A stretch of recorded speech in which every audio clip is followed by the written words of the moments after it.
Suffering and Religion in Early Modern England. Alex Riley's comment about being a Protestant at that time, and his way of writing it, he thought when he was a little boy he went to the zoo, right? And he saw a bear in the zoo, and he's like, that bear, when we go away, the bear is still there. What does that bear do? He asked his daddy. His daddy said, well, it sits there and it eats, it sits on the straw and it goes to sleep. The little boy was, what does it do all day? It's in there all day long. What does it do? All right, and then he grew up and he wanted to write about Protestants in England in the same way. What's their life like? What kind of people are they? What's going on inside their heads?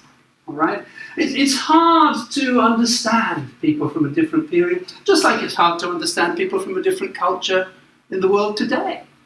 But I think it's even harder when we're thinking about the past.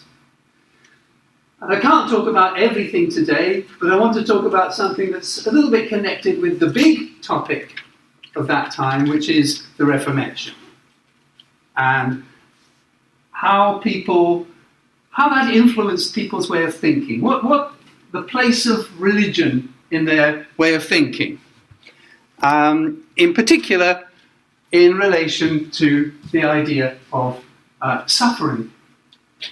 You see, in our modern world, suffering is something we try to avoid. Nobody wants to suffer.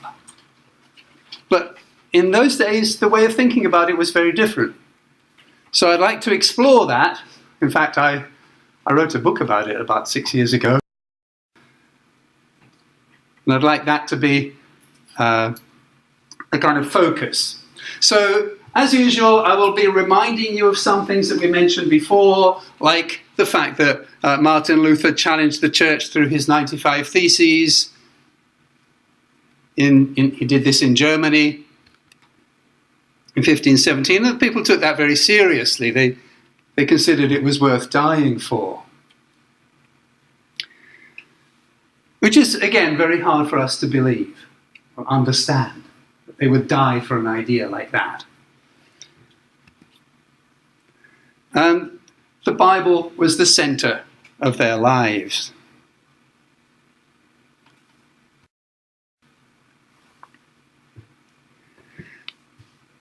And one of the things in the middle of it all was this idea of suffering. How we suffer, why we suffer, why do we have to? This was central to the way that people saw their lives and the meaning and purpose of their lives. All right, now, it's not something we think about very much, but they thought about it deeply. And we just try to avoid it. We just don't want to suffer. But they thought about it deeply. So they understood it in a much more detailed way than probably we do today. And at that time, and Alex Riley's comment about being a Protestant at that time, and his way of writing it, he thought when he was a little boy he went to the zoo, right? And he saw a bear in the zoo, and he's like, that bear, when we go away, the bear is still there. What does that bear do? He asked his daddy. His daddy said, well, it sits there and it eats, it sits on the straw and it goes to sleep. The little boy was, what does it do all day? It's in there all day long. What does it do? All right, and then he grew up and he wanted to write about Protestants in England in the same way. What's their life like? What kind of people are they? What's going on inside their heads? All right, it's hard to understand people from a different period, just like it's hard to understand people from a different culture in the world today. But I think it's even harder when we're thinking about the past. And I can't talk about everything today, but I want to talk about something that's a little bit connected with the big topic of that time, which is the Reformation, and how that influenced people's way of thinking. What the place of religion in their way of thinking, in particular in relation to the idea of suffering. You see, in our modern world, suffering is something we try to avoid. Nobody wants to suffer. But in those days, the way of thinking about it was very different. So I'd like to explore that. In fact, I wrote a book about it about 6 years ago. And I'd like that to be a kind of focus. So, as usual, I will be reminding you of some things that we mentioned before, like the fact that Martin Luther challenged the church through his 95 Theses. He did this in Germany in 1517, and people took that very seriously. They considered it was worth dying for. Which is, again, very hard for us to believe or understand, that they would die for an idea like that. And the Bible was the center of their lives.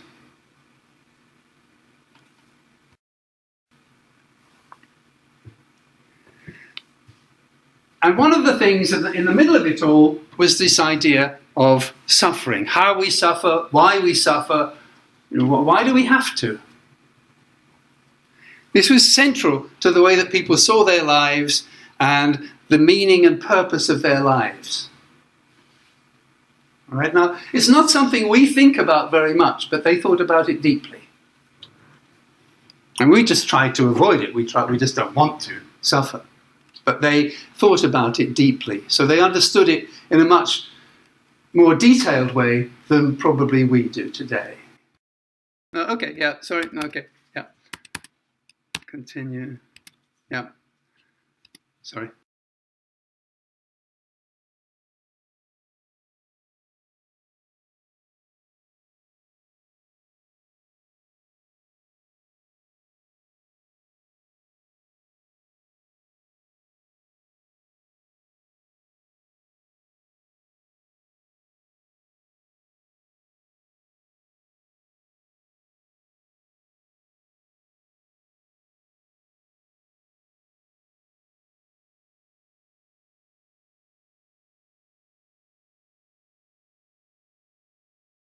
Yeah, so yeah, these are just some more pictures of showing that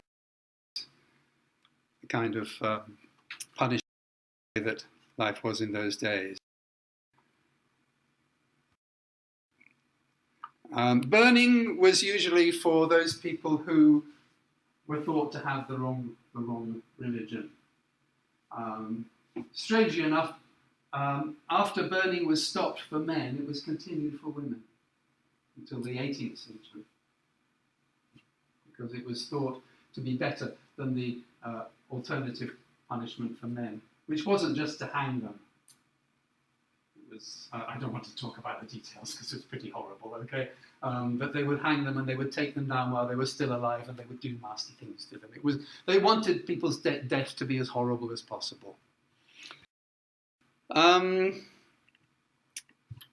of course, yes, it was also a form of entertainment, killing animals, making animals suffer, watching animals suffer. I said Queen Elizabeth was not Hidoi in the way that her father was. She wasn't a cruel person in the way that her father was, but she enjoyed going and watching dogs attack a bear. And people would put money on it. How many dogs can the bear kill before the dogs kill the bear? Okay, in the end, the dogs would always kill the bear because there were many dogs, but how many dogs could the bear kill first? And this was a popular form of entertainment that even Queen Elizabeth, that very educated and high-level woman from that time, that we said she's so educated. Remember when she was a little girl writing that book, translating from French, Book of Prayers, the religious book. She also enjoyed this form of entertainment.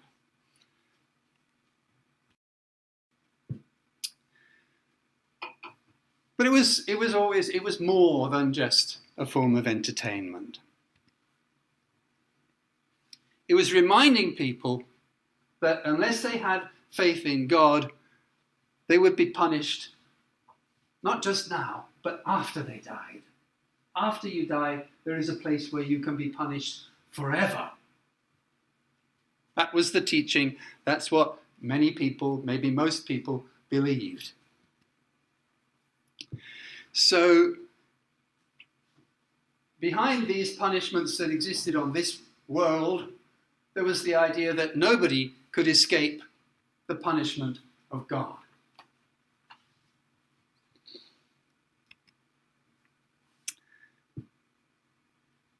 And there was a feeling that if you were suffering like that, if you were being punished, it must be because you deserved it, because God would not let it happen if you didn't deserve it. God does everything that's good. God doesn't do anything that's bad. So if somebody's suffering, it must be their fault. They must deserve it. Really, basically.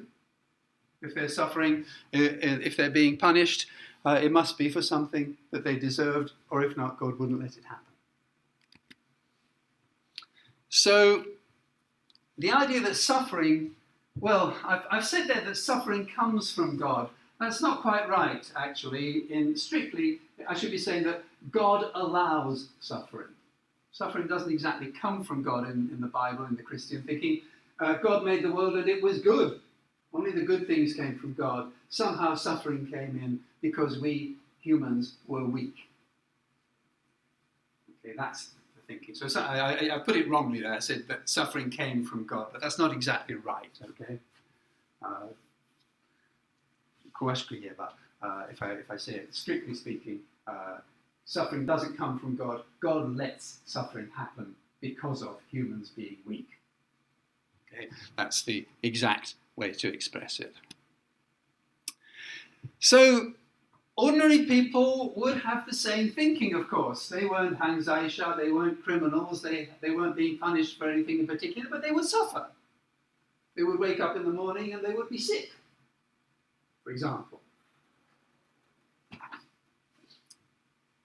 Was their suffering also that kind of suffering? When they're sick, would they be thinking, oh God, when I die, when I go to hell, it will be much, much worse. God is punishing me now to give me a little taste of what it'll be like when I die. Okay?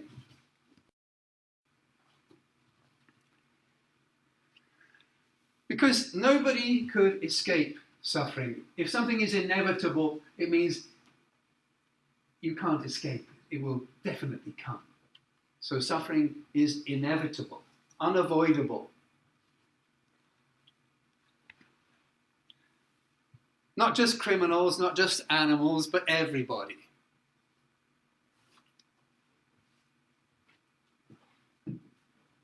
Everyone is going to get sick. Everyone is going to die.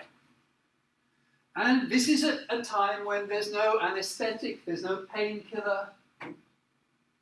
Dental surgery, when you have a toothache, you go to the dentist, and they give you a little injection, they give you something to stop the pain. No, in those days, they just have a kind of chisel and a hammer.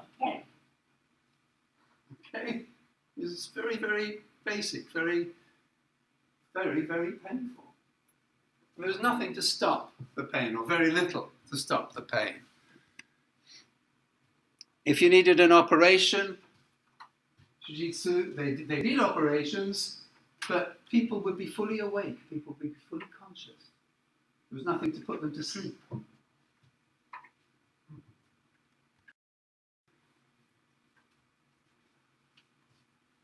You might think that this is something that they used when they wanted to build a shed, or perhaps when they wanted to torture criminals or something.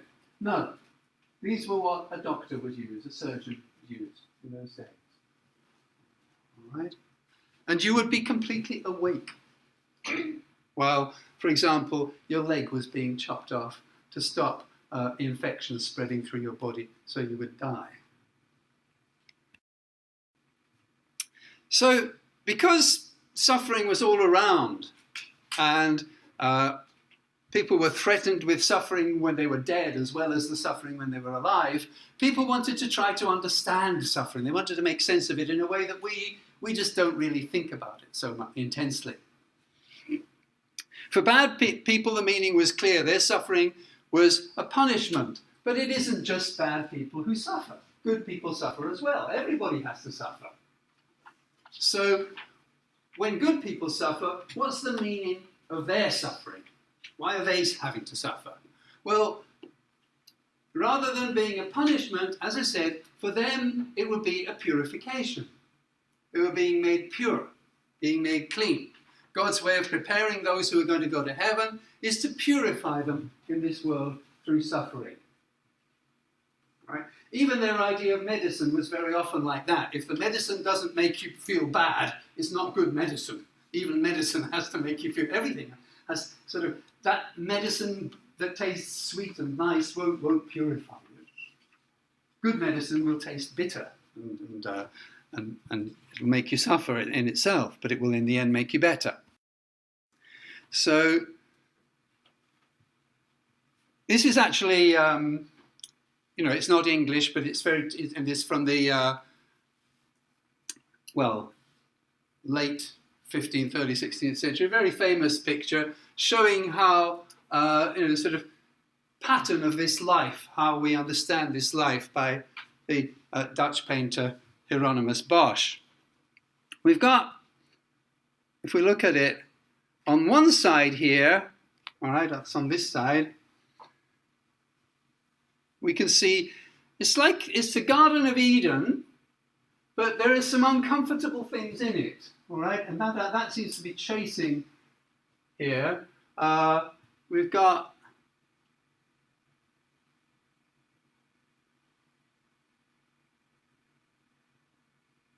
let's see now. Yeah, there's some funny, it doesn't look altogether like paradise. This is God and Adam and Eve. But especially below them here, look, the cat is definitely, it's got a rat in its mouth, okay? Actually in the Bible, the understanding we have in the Bible is that all the animals, even lions and tigers, were vegetarians before, at the very beginning. Believe it if you want. It's difficult to see how a lion could eat enough grass with those teeth, but that was what they believed, okay? So, you've got this, quite uncomfortable thing here. But the point is that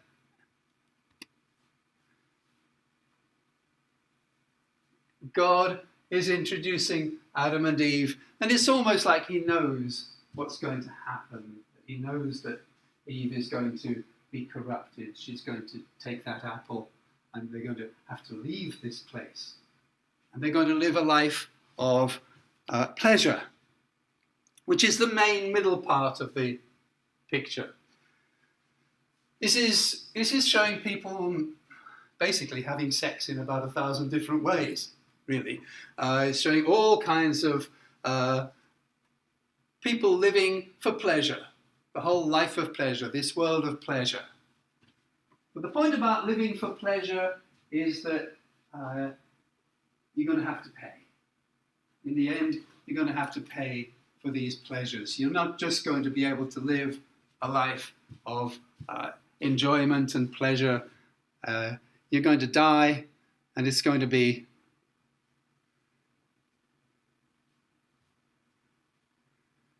hello? What have I got here? Yeah. Okay. Yeah. You can see this is how he shows the world that we are in, and the people who are living just for their pleasure. And they will have to pay for their pleasure. This is what we get on the right side here. They will have to pay through an endless round of suffering. It just goes round and round with these extraordinary kind of images, like, just the two ears with a knife cutting through.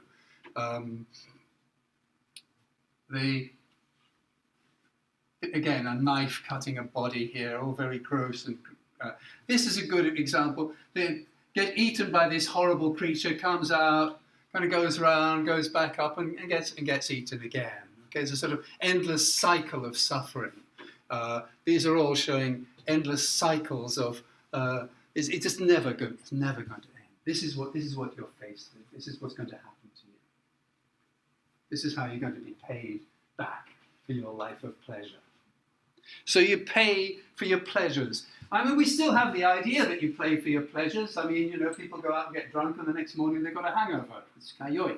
So there's kind of an idea that sometimes you have to pay for your pleasures. But this was extreme. Okay? And the point is that most people believed it. Okay?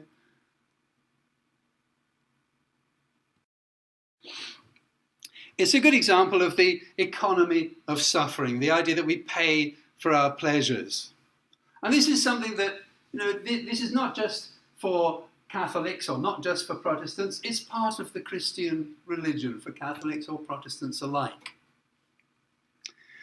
And on the other side of it, we can be, okay, we pay for our pleasures, but the other side of it is that it's also possible that we will get a reward for our suffering. Again, we have that idea today in certain limited ways. If you play tennis and you want to win the championship, you'll go out and you'll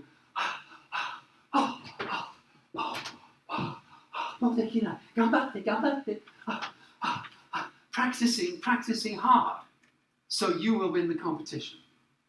In the area of sports, we still have the idea you will be rewarded for your suffering.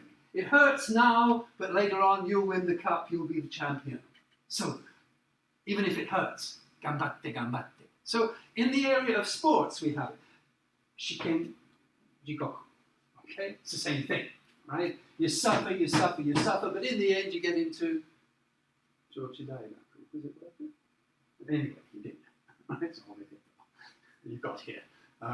You see what I'm saying? People work, they suffer today for some reward in the future. But for the people in those days, their whole life was thinking about that. Can I suffer in this life to go to heaven in the future? And we talked about how Catholics and Protestants were different about that. Okay, Catholics thought that, if I whip myself in this world, I could go to heaven more quickly. Okay, Protestants said, no, there's nothing like that in the Bible. Okay, so this whole question of suffering comes into focus in this 16th and 17th century after the Reformation, because the Protestants and Catholics see it differently. So it's an important idea for both of them, but the way they understood it was different. As we said, the Catholics have this idea of penances. We talked about justification by works and justification by faith, so I just want to kind of remind you of the importance of it. Purifying yourself through suffering, going without food, wearing hair shirts, whipping yourself, those kinds of things were Catholic penances. And it comes mostly, we talked about this as well a little bit, from the Latin translation of the Bible by St. Jerome, 1,000 years earlier, or more than 1,000 years earlier, back in the 4th and 5th centuries.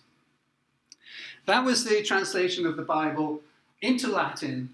Remember, the Bible was written, some of it was 最初からラテン語でした。But a lot of it was translated from Greek, Hebrew, Aramaic, other languages.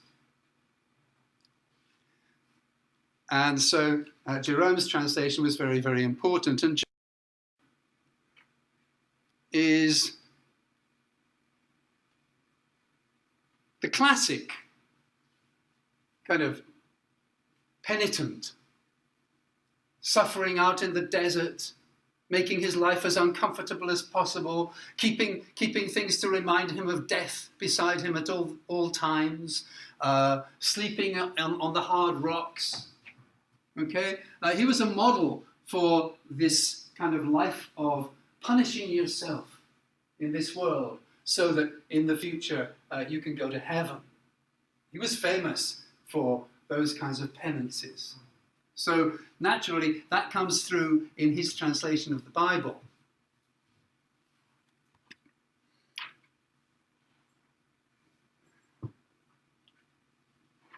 Sorry, that's a previous recording. I should have taken that off, but I hope it's not going to get in the way. So the Catholic system of penances was basically part of the big system of justification by works, where people could go to heaven through their actions. So it wasn't all about suffering. By doing good things, by doing charity, by good works, you could go to heaven. And this was called justification by works, which we've talked about. And then, of course, the Protestant idea was justification by faith. They arguing that Jerome had made a mistake and that the word should be penitentiam. The word should be repentance, not penance. And that this was something that people felt in their hearts. We talked about this, so I just want to make it clear, and now show how this connects to the way they thought about suffering. So, for them, acts of penance were wrong. They believed people should suffer patiently without whatever God sent, but they shouldn't make themselves suffer. They shouldn't choose their suffering. They shouldn't, purposely cause suffering to themselves. The natural thing for human beings to do is not to suffer. So if it's chosen for you, that's okay, but you shouldn't wazato, you shouldn't choose it. So this was a very difficult position for the early modern Protestants.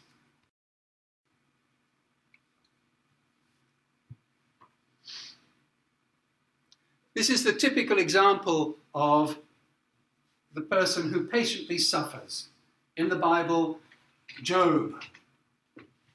Job is a good servant of God, and God is very happy with him, and God has given him, as a gohobi for being such a good servant of God, God has given Job cows, sheep, a beautiful wife, a lovely family, all sorts of wonderful things. And then the devil comes and says to God, "Psst, let's have a bet, let's have a gamble. I can make Job hate God." God says, no. Job will always love me. The devil says, no, I can make him hate you. Can I try? And God says, yeah, try, go, have a go. And so all Job's cows die. Job loses all his money. He loses everything. He becomes sick. His body is covered with huge, nasty, painful things growing all over it. He is nearly dying. But God was right. God was right. Job never hated God. He just said, I accept what God gives me. So this is the model for the Protestants. He doesn't choose his suffering, but he accepts it when it comes.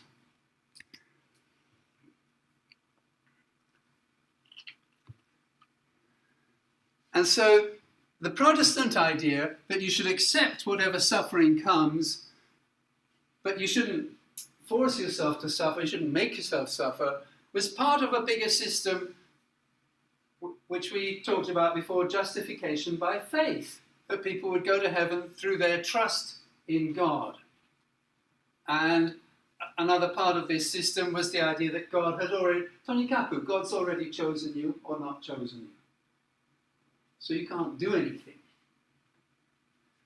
And this is what we call justification by faith. And so the idea about suffering comes inside justification by faith or justification by works. And so, like I say, this leads to a difficult position for the Protestants. You see, you've got God there. He's a good God. He's watching over us. He cares about us. Ouch! But he makes us suffer. Okay? In the end, we're all going to die, and some of us are going to get sent to hell, to burn. How do we put those two ideas together? What's it like for the early modern Protestants? Are they saying, "Oh, God will look after me. God will trust. I trust that God will." I'm having a horrible time. My life is very difficult. I don't think God really loves me. Am I going to go to hell when I die? Very difficult position for people to be in. The early Protestants would say, how can I know? How can I be sure that I've been chosen by God to go to heaven? Maybe I'm going to go to hell. So, one of the surest ways to know they were going to go to heaven was through suffering. The Bible says that Protestants should, or that Christians should rejoice to suffer. Be happy when the suffering comes because it means God is purifying you. You should be glad. Well, when those kemushi, when I had those hairs of that kemushi, could I think, oh, thank goodness. I was so happy. I'm so glad I've got this kemushi attack because it's a chance for me to suffer for God. Do you think I can think like that? Could you think like that? How possible is it for people to think that? But that's what they were expected to do. That's how they were supposed to think. Okay, difficult, isn't it? One of the signs they'd been chosen by God was that they would be purified through suffering. But they couldn't make themselves suffer in the way that the Catholics could. So this, frankly, causes psychological stress.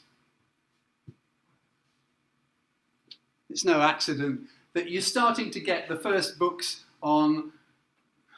when we think of psychology, we think of Freud, we think of the 19th century, but they're starting to think about Shinri Tekina Mondai right back here in the early part of the 17th century. We're getting books that are starting to talk about this. So just think about it. Let's go through it step by step. Okay?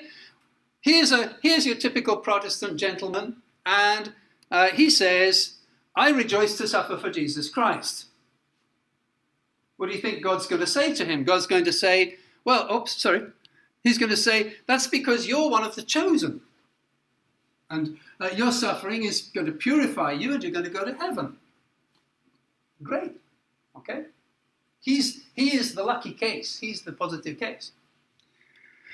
But what about the person who says, I suffer, but I don't rejoice. I just suffer. It hurts. It hurts. I can't feel happy about it. I can't go, oh, great, I'm suffering for...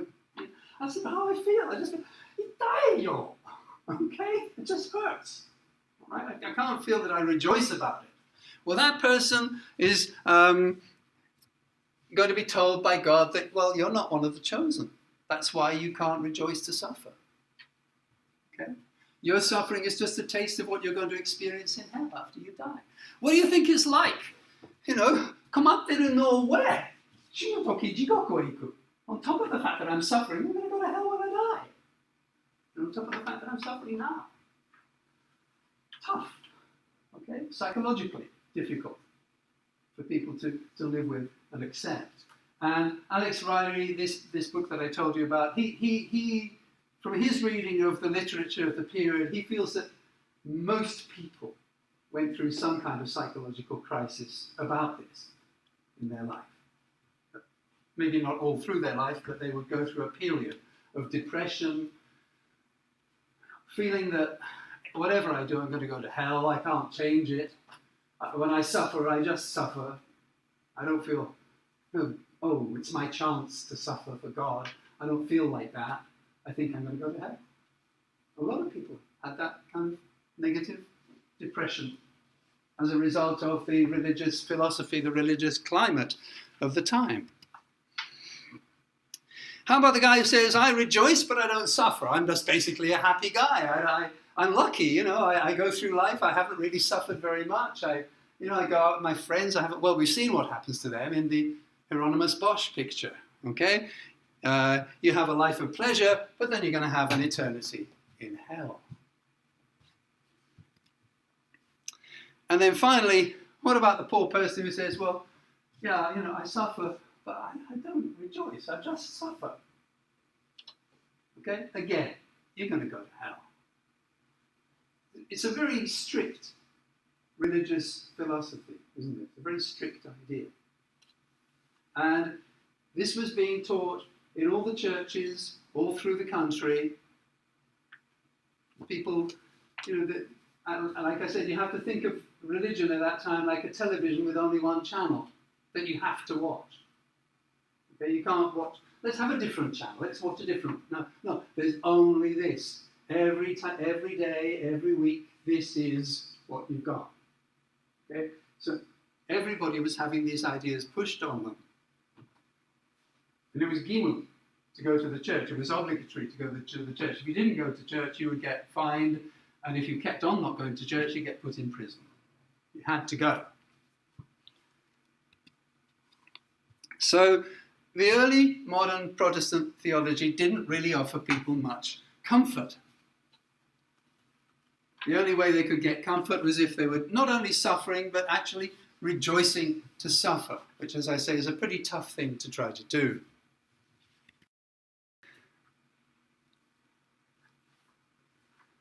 So this led to, as I say, to mental suffering.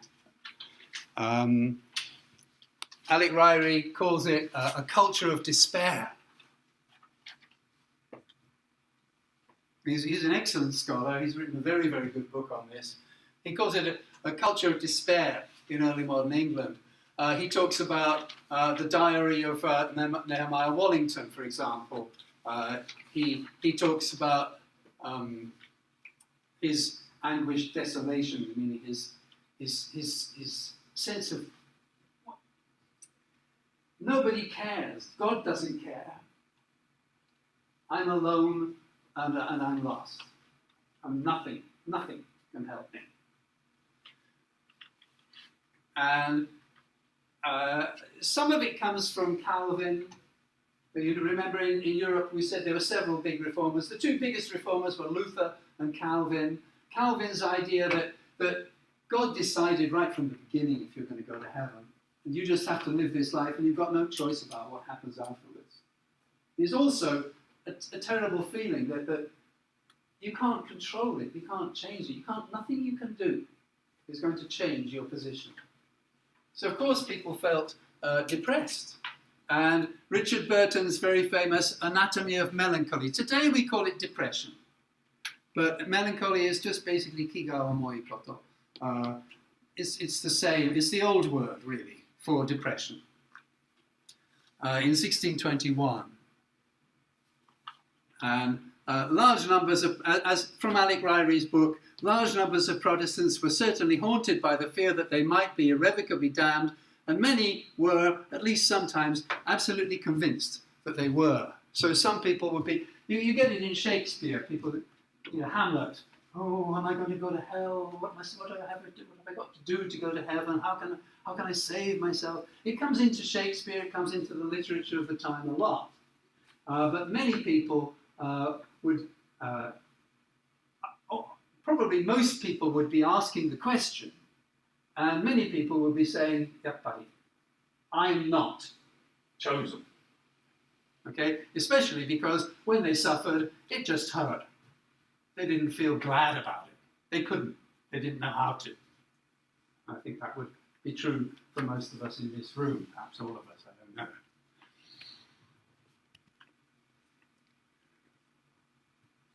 So the connection between physical pain and mental despair was very, very close at this time. If they couldn't rejoice in their pain, then they would feel, as a consequence of that, they would feel psychologically damaged. They would become depressed.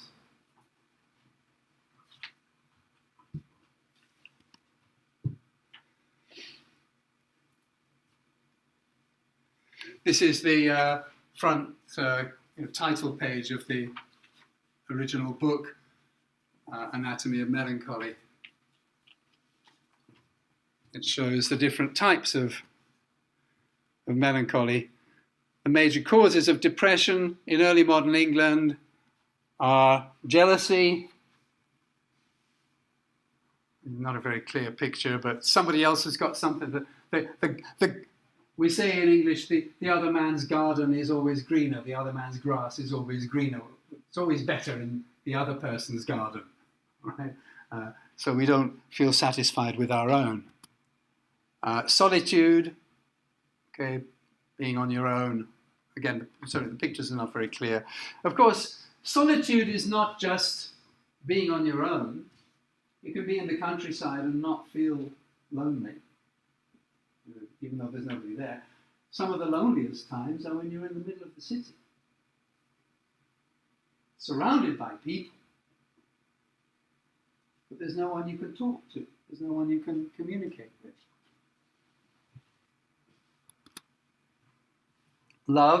Lovesick, being, for the Greeks, love was a sickness. And we still talk about being lovesick. And in the early modern period, they looked on people who were in that kind of, love is something wrong, something psychologically a bit wrong with them. They're not balanced because they're putting their whole identity over onto another person who may deserve it, but very often doesn't.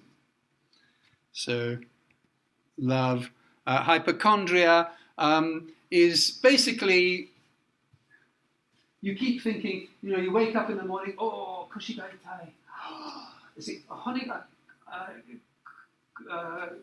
kusatteru byoki no namae wakaranai. But you keep thinking there's something wrong with you.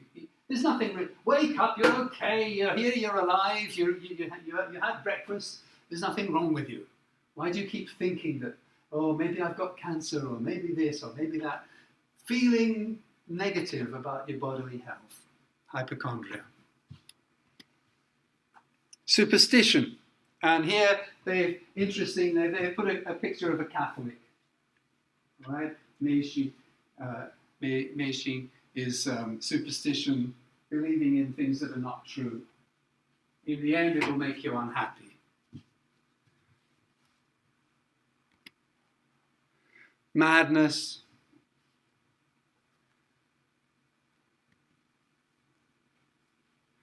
Okay, yeah, those 6 things basically.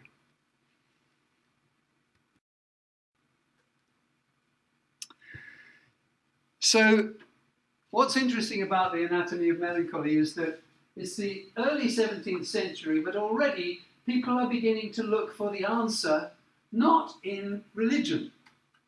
What's the answer to this problem? Let's look to medicine. Let's look to what we understand about this world. How can we make this depression better? And religion is not the answer. So this is one of the things that shows people slowly turning towards modern ways of thinking. I mean, people today will go to the doctor if they're feeling depressed, or the doctor can give them medicine, or they read self-help books that tell them, that they should take exercise before breakfast or something like that. They follow some kind of practical policy. They don't think that the answer comes from God in general. All right? And so you're beginning to get more of a modern way of thinking developing here, because basically the church isn't giving a satisfactory answer. The church is saying, well, I'm sorry, but if you're suffering, it only means either you're going to go to heaven or you're going to go to hell. And if you can accept your suffering, you're going to go to heaven, and if you can't, you're going to go to hell. A lot of people would say, well, I can't really accept it. And they say, well, shikata, but I'm sorry, according to our religion, you're going to hell. So here's somebody in this book, Richard Burton, starting to look for another explanation, another way to get out of depression. So this is moving towards something that we'll talk about later on in the course, the Enlightenment. We don't burn witches now. How did it change? When did it change? Why did it change? The Enlightenment came in the late 17th, early 18th century, and people really completely changed their thinking. Instead of punishing people for being witches, they would punish people who said, she's a witch. There are no witches. You cannot say that somebody's a witch. Witches do not exist. You're the problem. You can't point a finger and say, she's a witch, because there are no witches. It's your mistake. You've misunderstood this world that we live in. There are no witches. Why did thinking suddenly change? Okay? Oh, I should have turned off my mail server before. So this change of thinking about psychology. Not everything comes from the Bible. The Bible isn't going to answer all your questions, at least not in the way that the church constructed it at that time. That's one of the things that's pushing people towards a different way of looking at the world. And so when he talks about religious melancholy, Burton exactly says what I've been saying, that this doctrine of predestination causes people to feel unhappy. It brings about depression. So people at the time noticed it. People at the time could see what was happening. And this starts them thinking about other ways of looking at the world that don't all just come from the Bible. And that starts us moving towards the world that we're living in today. Perhaps the most famous melancholic is Hamlet. And again, his depression is also connected to the doctrine of predestination, that his umme, his fate, was decided from the beginning.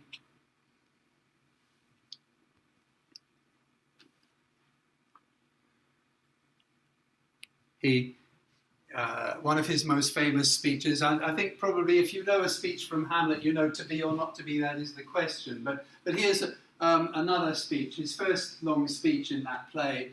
I have of late, psyche, of late means recently, doshte wakaranai, wherefore I know not. I've lost all my mirth, I'm not happy. I've forgone all custom of exercises. He doesn't go and take a walk in the morning or do things. He doesn't feel like it. Indeed, it goes so heavily with my disposition that this goodly frame, the earth, seems to me a sterile promontory. Yesterday the world looked green and fresh and lovely, but today, well, I'll look down here. He talks about, what a piece of work is man. Sugoi desho. How noble in reason, how infinite in faculties, in form and moving, how express and admirable, in action, how like an angel, in apprehension, how like a god, the beauty of the world, the paragon of animals, and yet to me, what is this quintessence of dust? Okay? Gee, it's nothing. Yesterday I could feel it, beautiful and wonderful. Today, it's all nothing. Okay, so again, he's expressing very clearly a feeling of depression, that nothing means anything, nothing is worth anything. And I think a lot of this period is trying to understand the feelings that we have, because the teachings of the church don't seem to give us a positive or a hopeful explanation. So Hamlet seems to be upset because his father has died, but his malaise, his sickness, goes deeper than that. Basic theme in the play is the afterlife, when we die. In that sleep of death, what dreams may come. And we have to be ready for our death, which is more of a Catholic idea. You have to be, when you die, you must be in a pure state. If you die when you're impure, then you may go to hell. But before you die, you must make yourself pure.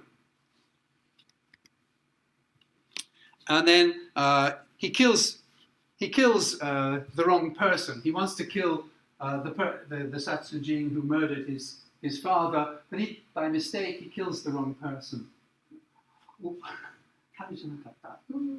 Okay, and now we know. Now we know he's going to go to hell. Right. Hamlet has done something that is a terrible thing. But perhaps even before he kills Polonius, perhaps Saisho Kara Kami-sama ga shiteta. You get the same idea in Macbeth. You get the same idea in other of Shakespeare's play. plays "Saisho kara kimete ita." It was decided right from the beginning. You never had any real choice. You never had any real escape. So he's not killed because Hamlet is not going to go to hell because he kills Polonius, but he kills Polonius because Saisho kara, he's already going to go to hell.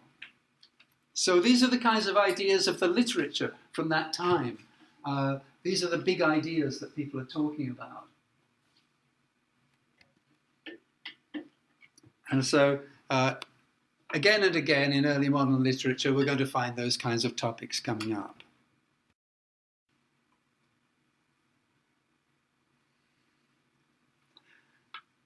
And another problem at this time was the politics.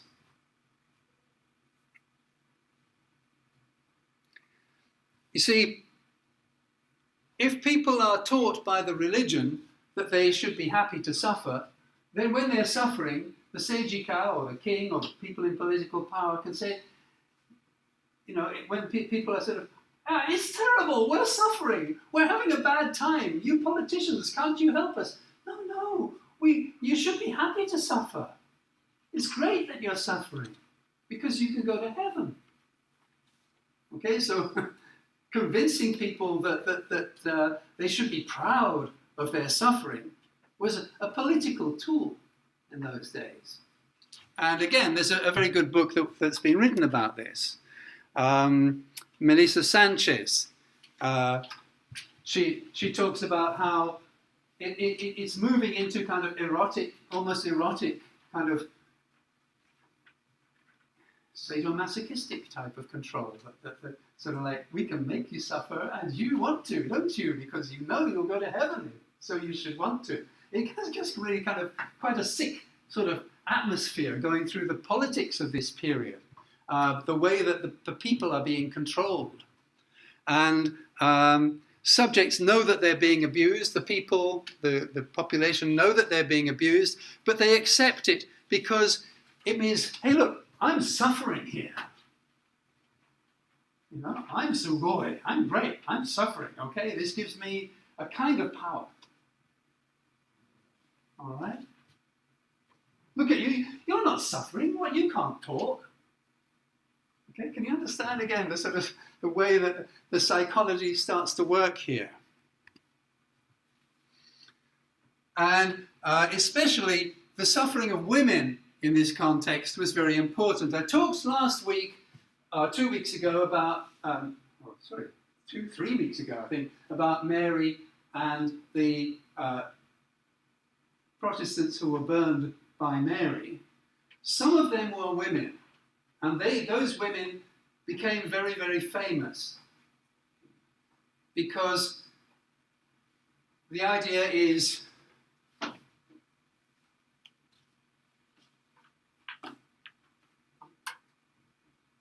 if I complain,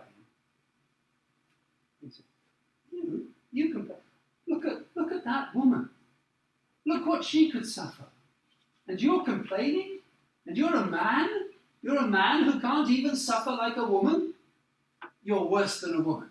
You're not a real man. Okay? So they could use the suffering of women to make men feel inadequate. So to be a true man, you had to be able to suffer like a woman, like those women who were burned under Mary. They were held up as an example. Look at what they suffered. How can you complain?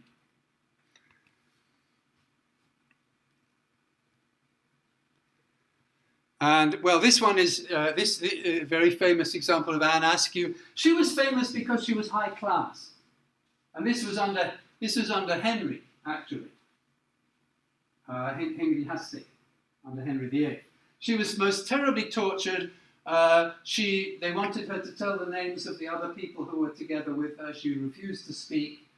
They tortured her terribly, and she couldn't walk. They had to carry her to the place where she was going to be burned.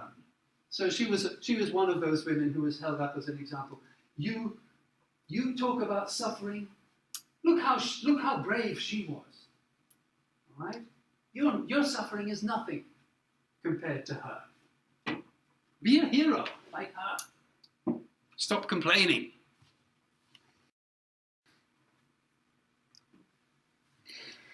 And of course, the Catholics were still using the, St. Jerome's idea of suffering, which was that you can punish yourself.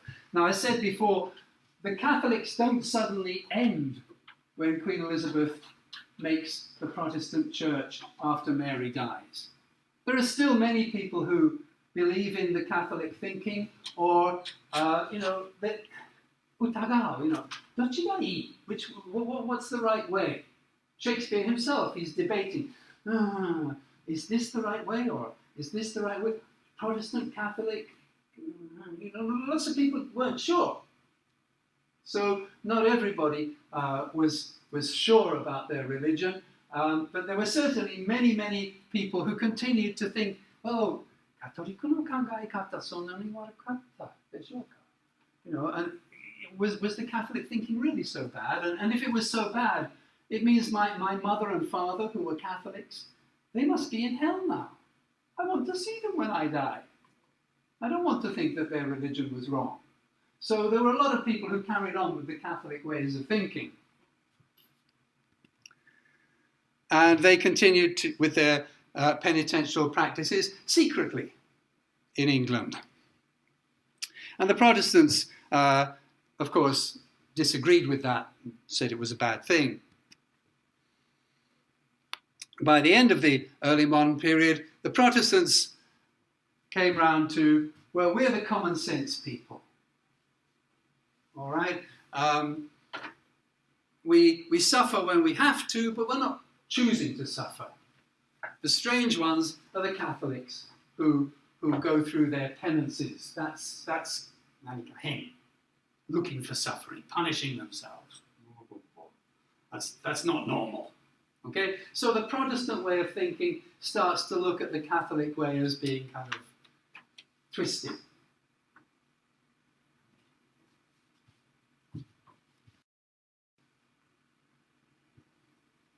And then the Enlightenment comes at the end of the 17th century, and people start much more to have the idea, well, I'm on this world, I'm in this world, it has good things in it, why shouldn't I enjoy my life? Is it so bad to enjoy my life? And that idea started to become stronger and stronger. Some people continued in the old way of thinking, but the society in general focused on this world. And, for example, jinken, human rights. During the 16th century, there was no idea of human rights. You don't have any kenri in this world. You don't have any rights. You come into this world, if you suffer badly, you suffer badly. If you don't suffer so much, you don't. But you don't have any right to anything. So the idea of jinken, human rights, starts to grow up in the later part of the 17th century. You have a right not to be treated in that way. You have a right not to suffer like that. Nobody should have to suffer in those ways. That idea didn't exist so much in the 16th century. Medicine, of course, as the 17th century goes on, it starts to develop quite quickly. They find ways of making the suffering less. Until by the 19th century, they really are developing anesthetics and the kinds of techniques that we're using in the world today to avoid that kind of pain when we're ill. And so slowly, the early modern focus on suffering came to be seen as like kind of unhealthy, mentally unhealthy. So that now we come through to our modern world where we say suffering is hotondo taboo. We don't really expect people to talk about it. Okay? I mean, people could say, yeah, I've been ill, or yeah, shujitsu shimashita, hirokatta kedo, mou warimashita node, kanpai shiyou. Yeah, I had an operation, it was horrible, but come on, let's have a drink and talk about something nice. We don't really want to go into all the horrible details of suffering. Mostly it's pretty simple. If you see somebody in the Chuo concourse and you say, konnichiwa, hisashiburi, genki desu ka? And they say, nanjitsu wa. It's not what you want them to say, probably. Okay? People don't want to listen. I know that's terrible for the person who's suffering because nobody really wants to hear what they have to say. And we can feel lonely because nobody really wants to hear about our suffering. But in those days it was almost the other way round, but suffering was with them too much. There was too much focus on it, and that was unhealthy in its own way.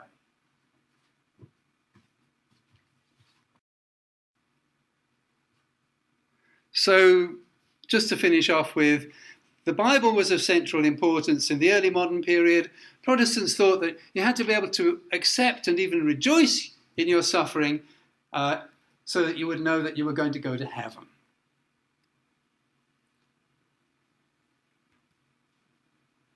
But they couldn't actually make themselves suffer. They couldn't do anything to make suffering happen to themselves. And this caused stress, anxiety for a lot of people because they couldn't really feel happy to be suffering.